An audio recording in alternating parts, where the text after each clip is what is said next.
Hello my dear commerce students, welcome to 100 learning. Already public எக்ஸாமுக்காக நீங்க எல்லாரும் நெருப்பா படிச்சிட்டு இருக்கீங்க அப்படின்னு எனக்கு தெரியும். அண்ட் இது கூட ஒரு ஆட் ஆன் பண்ற மாதிரி தான் இன்னைக்கு ஒரு விஷயத்தை நான் எடுத்துட்டு வந்திருக்கேன். That is your paper presentation. நீங்க நிறைய கேட்டிருந்தீங்க இல்லையா, எந்த இடத்துல நம்ம வந்து எவ்வளோ பாயிண்ட்ஸ் எழுதணும், எனக்கு அந்த கிளாரிட்டி கிடைக்கல, அக்கௌண்டன்சில நான் எங்க வந்து ரஃப் கால்குலேஷன் பண்ணணும், அந்த மாதிரிலாம் கேட்டிருந்தீங்க. ஸோ அதுக்காக இன்னைக்கு நம்ம எக்கனாமிக்ஸ் அண்ட் காமர்ஸ் ரெண்டுக்குமே சேர்த்து ஒரே ஒரு பிரசன்டேஷன் பார்க்க போறோம். அண்ட் அக்கௌண்டன்சிக்காக நான் உங்களுக்கு தனியா இன்னொரு பேப்பர் எடுத்துட்டு வந்து அக்கௌண்ட்ஸ் பேப்பர் காட்டுறேன். அப்ப நம்மளுக்கு ஒரு ஐடியா கிடைக்கும். இது வந்து ஒரிஜினல் ஆன்சர் ஷீட் தான். 2024 பப்ளிக் எக்ஸாமோட ஒரிஜினல் ஆன்சர் ஷீட் தான். இதை பாக்குறது மூலியமா நீங்க ஆல்ரெடி ஏதாவது தப்பு பண்ணிட்டு இருந்தீங்க அப்படின்னா கண்டிப்பா இதுல இருந்து ரெக்டிஃபை பண்ணிக்கோங்க. ரெக்டிஃபை பண்ணிட்டு நல்ல மார்க்ஸ் ஈஸியா ஸ்கோர் பண்ண முடியும்.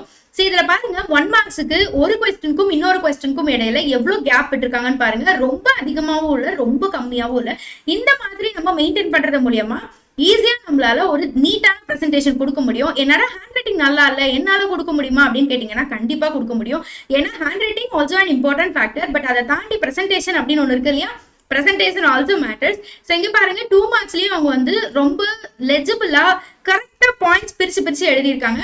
ஸோ தட் நான் உங்களுக்கு ஈஸியா அட்வைஸ் பண்றது என்ன அப்படின்னா, பாயிண்ட்ஸ் பிரிச்சு எழுதுற பாருங்க. அது 3 மார்க்கா இருந்தாலும் 5 மார்க்கா இருந்தாலும் சரி, 2 மார்க்கா இருந்தாலும் சரி, எஸ்பெஷலி அது எக்கனாமிக்ஸ்ல இருந்தது அப்படின்னா நம்ம அதுக்கு ஒரு ஃபார்முலாவோ இல்ல ஒரு டயக்ராமோ அந்த இடத்துல தேவைப்படும் போது கண்டிப்பா அந்த ஃபார்முலா டயக்ராம் கொடுத்து ப்ரெசென்ட் பண்ணலாம். பிக்யூஎல் கொஸ்டின்ல 3 பாயிண்ட்ஸ் எவ்வளவு நீட்டா குட்டி குட்டியா இருந்தாலும் பரவாயில்லன்னு எழுதி ஃபுல் மார்க்ஸ் வாங்கிட்டாங்க இல்லையா. ஸோ இதுதான் நானும் உங்ககிட்ட கிளாஸ் எடுக்கும்போது ஒரு தடவை லைவ்லயும் சொல்லிட்டு இருக்கேன். அண்ட் பிரைவேடைசேஷன்ல பாருங்க, இந்த டேர்ம் பாக்குறதுக்கு 3 லைன்ல இருந்தாலுமே ஒரு வேர்டுக்கும் இன்னொரு வேர்டுக்கும் நடுவில் எவ்வளவு கேப் விட்டுருக்காங்கன்னு பாருங்க. எங்க ப்ரொஃபசர் ஆல்ரெடி சொல்லிட்டே இருப்பாங்க, எக்ஸாம் எழுதும் போது ஒரு வேர்டுக்கும் இன்னொரு வேர்டுக்கும் நடுவில் நம்மளோட சுண்டு வரலோட கேப் இருக்கணும் அப்படின்னு சொல்லுவாங்க. அப்பதான் நம்மளோட பிரசன்டேஷன் நீட்டா இருக்கும் அப்படின்னு சொல்லுவாங்க. ஸோ தட் நீங்களும் அதையே ஃபாலோ பண்ணுங்க. இந்த பேப்பர்ல இவங்க ஃபீச்சர்ஸ் ஆஃப் யூட்டிலிட்டி கீழே எக்ஸாம்பிள்னு ஒரு விஷயத்தை எவ்வளவு நீட்டா பிரசென்ட் பண்ணிருக்காங்க பாத்தீங்களா. ஸோ இதுல இருந்து என்னன்னா, ஒரு கான்செப்ட் சொல்லும் போதும் அதுல இருந்து நம்ம ஒரு ரியல் லைஃப் எக்ஸாம்பிளோ இல்ல புக்ல இருக்க எக்ஸாம்பிளோ ஏதோ ஒண்ணு அதை மென்ஷன் பண்ணிட்டே இருங்க. ஸோ தட் உங்களுக்கு புரிஞ்சிருக்கு அப்படிங்கிறது இவாலுவேட்டருக்கு புரியும். அண்ட் டெஃபினிஷன்ல பாருங்க, ஒரு ஆத்தரோட நேமையும் எழுதி இந்த கமா, இந்த ஓப்பன் கொட்டேஷன், க்ளோஸ் கொட்டேஷன் இதெல்லாம் எவ்வளவு அழகா வந்து மென்ஷன் பண்ணிருக்காங்க அப்படின்னு பாருங்க. இதுவுமே வந்து அசம்ஷன்ஸ் கொடுக்கும்போது நம்ம நேர்கோட்லயே அந்த பாயிண்ட்ஸ் கொடுக்கணும் அப்படிங்கறதையும் மறந்துடாதீங்க. அதுக்கப்புறமா ஒரு 3 மார்க் கொஸ்டினுக்கே ஒரு டயக்ராம் கொடுத்துருக்காரு. எவ்வளவு நீட்டான ஒரு பிரசன்டேஷனா இருக்கு. ஸோ கண்டிப்பா இது வந்து நம்மளோட ஃபுல் மார்க்ஸை என்ஷூர் பண்ணும். அதே மாதிரி நீங்களும் உங்களுக்கு டயக்ராம் தெரியுது அப்படின்னா தாராளமா கொடுங்க. இன்கேஸ் டயக்ராம் தெரியல அப்படின்னா என்ன ஆன்சரோ அதை மட்டும் ப்ராப்பரா நீட்டா பிரசென்ட் பண்ணி முடிச்சிருங்க. இதுக்கப்புறமா எந்த இடத்துலயுமே நம்மளுக்கு தெரியாத விஷயத்தை எழுத முடிஞ்ச வரைக்கும் ட்ரை பண்ணாதீங்க. அண்ட் கிராமட்டிக்கல் மிஸ்டேக்ஸையும் ரொம்ப கீனா வாட்ச் பண்ணுங்க. எனக்கு பாருங்க, இந்த கொஸ்டின்ல ஒரு பாயிண்ட் இல்ல அப்படிங்கறதுனால அது எவ்வளவு நீட்டான பிரசன்டேஷனா இருந்தாலும் அதுக்கு மார்க் இல்லாம தான் இருந்திருக்கு இல்லையா. அதே மாதிரிதான் அண்ட் இங்க பாயிண்ட்ஸ் எப்படி மென்ஷன் பண்ணிருக்காங்கன்னா, நம்ம இங்க இருந்து கூட ஸ்டார்ட் பண்ணலாம், இவ்வளவு பாதியில இருந்து ஸ்டார்ட் பண்ணணும்னு இல்லை. அண்ட் ஆனா நீங்க ஸ்டார்ட் பண்றதும் அடுத்த பாயிண்ட்டும் அதுக்கு அடுத்த பாயிண்ட்டும் ஒரே மாதிரி நேரா இருக்கிற மாதிரி பாத்துக்கோங்க. கோணையா இருக்கிறது வந்து நம்ம பேஜை ஃபில் பண்ற எழுதுற மாதிரி இருக்கும். இதுக்கப்புறமா 5 மார்க்ஸ் தான். அண்ட் 5 மார்க்ஸ்லயுமே இந்த ஒரு இதுலயும் பாருங்க லைன் பண்ணி எழுதி வச்சிருக்காங்க. ஸோ உங்களால முடிஞ்ச வரைக்கும் ஒரு கொஸ்டின் தெரிஞ்சா அதை தெளிவா அட்டன் பண்ணுங்க, தெரியல அப்படின்னா அதை கடைசியில எழுத பாருங்க. இதெல்லாம் வந்து இவாலுவேட்டரோட மைண்ட் செட்டை மாத்திரும். இவங்க உண்மையான படிச்சுதான் எழுதியிருக்காங்களா இல்லையா அப்படிங்கிற மைண்ட் செட் எடுத்துட்டு வந்துடும். அண்ட் மோஸ்ட் இம்பார்ட்டன்ட், எங்கெல்லாம் ஒரு இடத்துல மைண்ட் மேப் தேவைப்படுதோ, இல்ல நீங்க ஒரு பாயிண்ட் வந்து சொல்ல வரீங்க, இல்ல ஒரு ஃபங்க்ஷன் சொல்ல வரீங்க அப்படின்னா இந்த மாதிரி மாதிரி குட்டி குட்டியா போட்டு இங்க ஒரு பாயிண்ட் எழுத பாருங்க, அண்ட் இங்க ஒரு பாயிண்ட் எழுத பாருங்க, இங்க இன்னொரு பாயிண்ட் எழுத பாருங்க. இந்த மாதிரி நம்ம பண்றது வந்து இந்த பேஜ் வந்துட்டு நீட்டா காட்டும். ஓகேவா, இந்த மாதிரி எழுத பாருங்க. அண்ட் இதே மாதிரி மைண்ட் மேப்ஸ் உங்களுக்கு தெரியுது நான் போடுங்க, இல்ல ஒரு டயக்ராம் தெரியுது, ஒரு ஃப்ளோ சார்ட் தெரியுது அப்படின்னா தாராளமா அதை எக்ஸாம் பேப்பர்ல மென்ஷன் பண்ணுங்க. நீங்க அதை ஒரே பென்லயும் வரையலாம், இல்ல பென்சில்லையும் வரையலாம், இல்ல பிளாக் பென்லயும் வரையலாம். பட் என்னோட சஜஷன், முடிஞ்ச வரைக்கும் ப்ளூ பென் எழுதுங்க. உங்களோட எக்ஸாம் பேப்பர்ல முன்னாடி இன்ஸ்ட்ரக்ஷன்ஸ் கொடுத்துருப்பாங்க, அதுல வந்து you can use either black or blue அப்படின்னு இருக்கும். பட் நான் வந்து ஹைலி ரெக்கமெண்ட் பண்றது ப்ளூ தான். ஏன்னா பிளாக் எழுதி அங்க ஏதாவது இஷ்யூ அப்படின்னா நம்மளால பேசக்கூட முடியாது.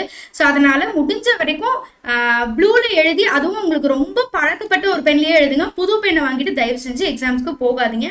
அண்ட் டெஃபினேஷன் அப்படின்னு கொடுக்கும்போது நான் சொன்ன மாதிரி இந்த ஓப்பன் கொட்டேஷன், க்ளோஸ் கொட்டேஷன் இதெல்லாம் கொடுக்கறதுக்கு கண்டிப்பா ட்ரை பண்ணுங்க.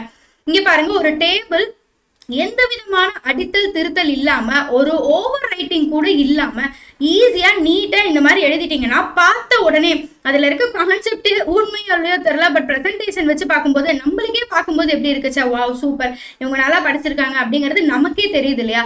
ஸோ கண்டிப்பா ஒரு இவாலுவேட்டரும் இதை தான் நினைப்பாங்க. அதனால இவாலுவேட்டரோட மைண்ட் செட்டுக்கு ஏற்ற மாதிரி நாம தான் நம்மளோட பேப்பரை வந்து வச்சுக்கணும். டயக்ராம்ஸ் பாருங்க, சிம்பிளா இருக்குங்கிறது தான், ஆனாலும் அதுல ஒரு விஷயத்த எவ்வளவு ஈஸியா கன்வே ஆகுதுன்னு பாருங்க. ஸோ சிம்பிள் அப்படிங்கறத தாண்டி கன்வென்ஸ் வந்து ரொம்ப முக்கியம். ஓகே, நான் எழுதுறதெல்லாம் எழுதிடுறேன், பட் இதை தாண்டி நான் எழுதுறது கரெக்டா, நான் எழுதுற 3 பாயிண்ட் போதுமா, 3 பாயிண்ட் எழுதுனா 3 மார்க் போடுவாங்களா, இந்த மாதிரி எல்லாம் உங்களுக்கு டவுட் இருக்கு இல்லையா. அதுக்காக தான் இப்ப வந்து 12th காமர்ஸ்க்கான ஒரு அபிஷியல் ஆன்சர் கீ நான் எடுத்துட்டு வந்திருக்கேன். இது வந்து 2024க்கு உள்ளதுதான். இது 11க்கும் கண்டிப்பா பொருந்தும். எங்களுக்கு இல்லையா அப்படின்னு நீங்க கேட்காதீங்க. அங்க எக்கனாமிக்ஸ்க்கு ஆன்சர் ஷீட் எடுத்துட்டு வந்தேன் அண்ட் காமர்ஸுக்கு இங்க வந்து உங்களுக்கு கீ எடுத்துட்டு வந்திருக்கேன். பிகாஸ் ரெண்டுமே மோர் ஆர் லெஸ் ஒரே மாதிரி தான் இருக்கும். சரி, நம்மளுக்கு டைப் ஏ அண்ட் டைப் பின்னு 2 சீரியஸ் இருக்கும். அதுக்கான ஆன்சர்ஸ் தான் இங்க கொடுத்துருக்காங்க, 1 மார்க்ஸ். இதுக்கப்புறமா நம்மளுக்கு 2 மார்க்ஸ் கொடுத்துருக்காங்க. சரி, இங்க பாருங்க, இதுல எனி டூன்னு கேட்டிருக்க கொஸ்டினுக்கு 4 மென்ஷன் பண்ணிருக்காங்களா. ஸோ ஒரே ஒரு பாயிண்ட் தானே, இந்த மாதிரி ஒரு பாயிண்ட் எழுதினா கூட உங்களுக்கு தாராளமா 2 மார்க் கிடைக்கும். இந்த பாக்ஸ்ல இருக்கிறது எல்லாமே 2 மார்க் போடணும் அப்படிங்கிறது தான். இதுக்கப்புறம் பாருங்க, கன்சியூமருக்கான ஒரு டெஃபினிஷன் பாருங்க, is one who consumes goods or services for consideration. ஈஸியா முடிச்சிட்டாங்களா. ஸோ இதனால தான் நான் சொல்றேன், ஆல்ரெடி எப்பயுமே உங்ககிட்ட சொல்றது என்னன்னா, ஈஸியா இருக்கிற பாயிண்ட்ஸ் எழுதுங்க, கிராமட்டிக்கல் மிஸ்டேக்ஸ் இல்லாம எழுதுங்க. சின்னதா இருந்தாலும் பரவாயில்ல, யூ கேன் கெட் மார்க்ஸ் அப்படின்னு அதனால தான் சொல்றேன். இங்க பாருங்க, ப்ராக்ஸிங்கிறதுக்கான ஒரு மீனிங் கேட்டிருக்காங்க. எவ்வளோ ஈஸியா வந்து எழுதி முடிச்சிருக்காங்கன்னு பாருங்க. கண்டிப்பா இதுக்கு 2 மார்க்ஸ் இருக்கு. அண்ட் இதுலயுமே எனி 2 தான். நாம இந்த மாதிரி குட்டி குட்டியா இருக்க டாபிக்ஸ் வந்து பிக் பண்ணி எழுதினாலுமே நம்மளுக்கு ஃபுல் மார்க் கண்டிப்பா கிடைக்கும். இதுக்கப்புறமா இங்க எனி 3 பாயிண்ட்ஸ் தான், ஆனா இதுல 7 பாயிண்ட்ஸ் இருக்கு. ஸோ 3 மார்க்குக்கு நீங்க தாராளமா எனி 3 பாயிண்ட்ஸ் எழுதினாலே போதும். அதே மாதிரி ஒரு விஷயமுமே அப்படிதான், நம்ம எல்லாத்துக்குமே எனி த்ரீ அப்படிங்கிறது தாராளமா எழுதலாம். And note down this 40th question. இதுல பாருங்க, mark can be awarded if the student write in their own sentences. So அந்த கொஸ்டினை வந்து நீங்க அண்டர்ஸ்டாண்ட் பண்ணி ஓன் சென்டென்ஸ்ல கொடுத்துருந்தீங்க அப்படின்னாலே தாராளமா மார்க் கொடுக்கலான்னு போட்டிருக்காங்க. இதுல மிஸ்டேக்ஸை பத்தி கிராமரை பத்தி எதுவுமே சொல்லல. ஸோ ஒரு கொஸ்டின் உங்களுக்கு தெரியலன்னா அதை ரீட் பண்ணுங்க, அண்டர்ஸ்டாண்ட் பண்ணிக்கோங்க, ஓன் டேர்ம்ஸ்ல முடிஞ்ச வரைக்கும் கொடுக்க பாருங்க. அண்ட் அதே மாதிரி ஹியர் கம்ஸ் நம்மளோட பார்ட் 4 தான். இங்க பாருங்க, procurement, development, compensation, retention, integration, maintenance. இதுல any 5 with explanation is enough அப்படின்னு சொல்லியிருக்காங்க. இதே ஹெட்டிங்கை மட்டும் தான் ஸ்டூடெண்ட் எழுதி வச்சிருக்காங்க அப்படின்னா 1 மார்க் கேன் பி அவார்டட் அப்படின்னு சொல்லியிருக்காங்க. ஸோ நீங்க வந்து ஒரு ஸ்லோ லேர்னரா இருக்கீங்க அப்படின்னா தாராளமா ஹெட்டிங் மட்டும் படிச்சுட்டு போங்க. இந்த மாதிரி கொஸ்டின்ஸ்லயே பாருங்க, ஹெட்டிங் மட்டும் எழுதுனீங்க அப்படின்னாலே கண்டிப்பா உங்களுக்கு 1 மார்க் போட்டுருவாங்க. எல்லா கொஸ்டின்ஸுமே அப்படிதான், ஹெட்டிங் இருக்கிற கொஸ்டின்ஸ் எல்லாத்துக்குமே நீங்க ஹெட்டிங் மட்டும் எழுதுனா தாராளமா 1 மார்க் போட்டுருவாங்க.